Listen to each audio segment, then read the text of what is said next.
ರಾಮಪುರ ಹಳ್ಳಿಯ ತುದಿಯಲ್ಲಿ ಒಂದು ಒಡೆಯಾದ ಮನೆಯೊಳಗೆ ಕುಳಿತಿದ್ದ ರೈತ ರಾಜು ಈ ವರ್ಷ ಬೆಳೆಗೋಸ್ಕರ ತನ್ನ ಪ್ರತಿಯೊಂದು ನಿರೀಕ್ಷೆಯನ್ನೂ ಹೊಲಕ್ಕೆ ಬಿತ್ತಿದ್ದ. ಲಕ್ಷ್ಮಿ, ಈ ಬಾರಿ ಬೆಳೆ ಚೆನ್ನಾಗಿದೆ ಅಂತೆ. ದೇವರು ಕರುಣೆ ತೋರಿಸಿದಾನೋ ಅನಿಸ್ತು. ರಾಜು, ಮಕ್ಕಳಿಗೆ ಹಸಿದ ಹೊಟ್ಟೆಯ ರಾತ್ರಿ ಬರಲ್ಲ ಅಂದ್ರೆ ಅದಕ್ಕಿಂತ ದೊಡ್ಡ ನೆಮ್ಮದಿ ಬೇರೆ ಇಲ್ಲ. ಅಪ್ಪ, ಈ ವರ್ಷ ನಾನು ಶಾಲೆಗೆ ಹೋಗ್ತೀನಾ? ಹೋಗ್ತೀಯಪ್ಪ, ಹೊಸ ಬಟ್ಟೆ ಹೊಸ ಪುಸ್ತಕ ಕೊಡ್ತೀನ. ಆ ಮನೆಯೊಳಗೆ ನಗುವಿನ ಶಬ್ದ ತುಂಬಿತ್ತು.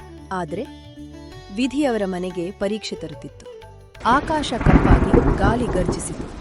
ಮಳೆ ಹೊಲವನ್ನೇ ನಾಶ ಮಾಡುವಂತೆ ಸುರಿಯತೊಡಗಿತು. ರಾಜು, ಹೊಲಕ್ಕೆ ನೀರು ತುಂಬಿದೆ.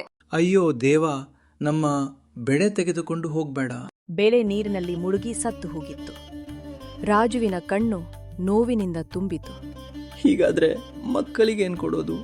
ನಾವು ಹೇಗ್ ಬದುಕೋದು? ಮುಂದಿನ ಬೆಳಗ್ಗೆ ರಾಜು ರಾಮಪುರದ ಸೆಟ್ ಅವರ ಮನೆಗೆ ಹೋದ. ಸ್ವಲ್ಪ ಅವಕಾಶ ಸಿಗಬಹುದು ಅನ್ನುವ ನಿರೀಕ್ಷೆಯಲ್ಲಿ. ಸೆಟ್, ಮಳೆ ಎಲ್ಲವನ್ನೂ ಹಾಳು ಮಾಡಿದೆ. ಸ್ವಲ್ಪ ಸಮಯ ಕೊಡಿ. ಕಾಗದ ಪ್ರಕಾರ ಜಮೀನು ಈಗ ನನ್ನದು. ತಕ್ಷಣ ಖಾಲಿ ಮಾಡಬೇಕು. ಸೆಟ್, ಅದು ನನ್ನ ಪಾರಂಪರಿಕ ಜಮೀನು. ನನಗೆ ಭಾವನೆ ಬೇಡ, ಕಾಗದವೇ ಮುಖ್ಯ. ಹೋಗಿ. ಹೀಗಾಗಿ ರಾಜು, ಲಕ್ಷ್ಮಿ, ಕುಮಾರ್ ರಾಮಪುರ ಬಿಟ್ಟು ಕಾಡಿನತ್ತ ಹೊರಟರು. ಬಾಬಾ, ನಮಗೆ ಜಾಗವಿಲ್ಲ, ಸಂಕಟದಲ್ಲಿ ಇದ್ದೇವೆ. ಮಗ, ನಿನ್ನ ಮಾತಿನಲ್ಲಿ ಸತ್ಯವಿದೆ.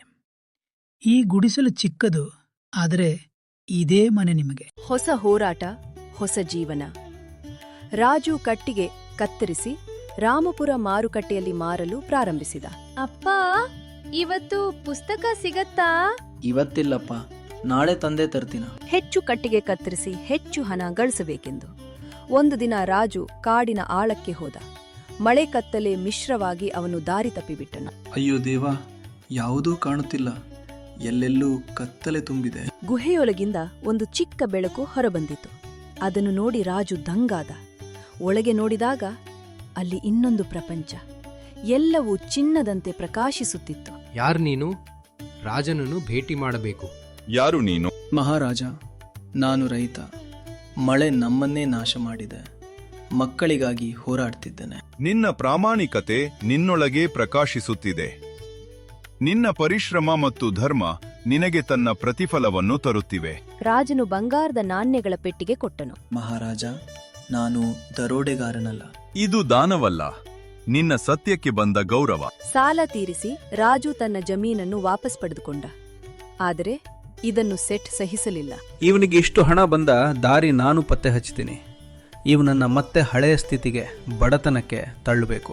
ಸೆಟ್ನ ಸಾಲ ತೀರಿಸಿದ ನಂತರ ರಾಜು ತನ್ನದೇ ಆದ ಸ್ವಂತ ಮನೆ ಕಟ್ಟಿಕೊಂಡಾದರೆ ಕೆಲವು ದಿನಗಳ ನಂತರ ಅರಮನೆಯಿಂದ ಒಂದು ಸಂದೇಶ ಬಂದಿತು. ರಾಜು, ಮಹಾರಾಜರು ತಕ್ಷಣ ಕರೆದಿದ್ದಾರೆ. ರಾಜು, ನಿನ್ನ ನಡೆ ರಾಜ್ಯಕ್ಕೆ ಬೇಕಾಗಿದೆ. ನಮ್ಮ ಉತ್ತರಾಧಿಕಾರಿ ನೀನೇ. ಮಹಾರಾಜ, ನಾನು ರೈತನು. ಆದ್ದರಿಂದಲೇ ನೀನೇ ಯೋಗ್ಯ. ರೈತನ ಹೃದಯ ನಿಜವಾದ ರಾಜನ ಹೃದಯ. ನಾನು ಸ್ವೀಕರಿಸುತ್ತೇನೆ ಮಹಾರಾಜ. ಆದರೆ ನಾನು ರಾಜನಲ್ಲ, ಜನಸೇವಕ. ನೀನು ನಿಜವಾದ ಸೇವಕ ರಾಜ. ಮಣ್ಣಿನಲ್ಲಿ ಹೋರಾಡಿದ ರಾಜು ಇಂದು ಜನರ ಹೃದಯದಲ್ಲಿ ಕುಳಿತುಕೊಂಡ ನಿಜವಾದ ರಾಜನಾದನು. ಲೋಭಿ ಸೆಟ್ ತನ್ನ ದುರಾಸೆಯೊಳಗೆ ಕಳೆದು ಹೋಗಿದನು. ಪ್ರಾಮಾಣಿಕತೆ ಮತ್ತು ಪರಿಶ್ರಮ ಯಾವಾಗಲೂ ಬೆಳಕನ್ನು ತರುತ್ತವೆ.